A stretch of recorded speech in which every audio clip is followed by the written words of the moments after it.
How does your body react when you start to think about asking for the sale or transitioning a conversation to offering a business opportunity?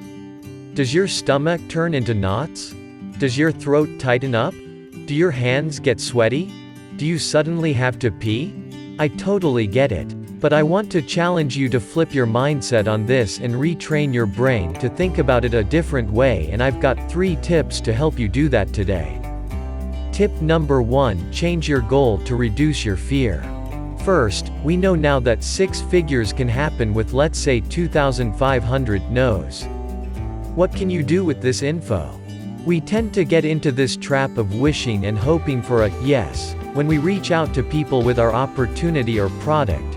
But what if you go for no's instead? What if your goal were to get to 2,500 no's, so you could hit 6 figures? Or 250 no's in order to get to $1,000 per mo? There's a great book called Go for No for network marketing, if you want to dive deeper into this. By the end of this video, you may even be excited to get out there and get some no's, even though that's probably very hard to believe right now. Tip number 2: make it about others, not yourself. My second tip to get over your fear of rejection in network marketing is to think about who you are not helping by not reaching out. Who loses if you don't win? There is some mom out there who crying in the bathroom stall at work on her lunch break, because she is desperate to stay at home with her children and praying for an answer.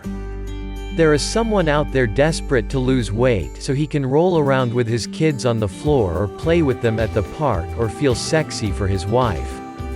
The list goes on, but the point is, they lose if you don't win.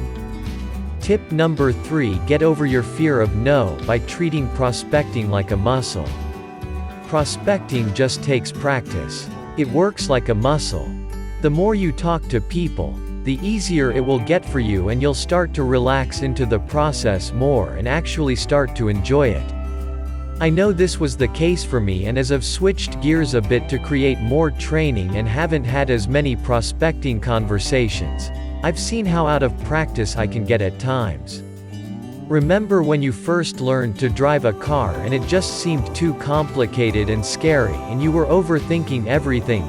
Checking your tires, checking your mirrors, your seat position, trying to figure out how far away from the stop sign you should start braking? After you spent several hours practicing driving, you started to get more and more comfortable with it,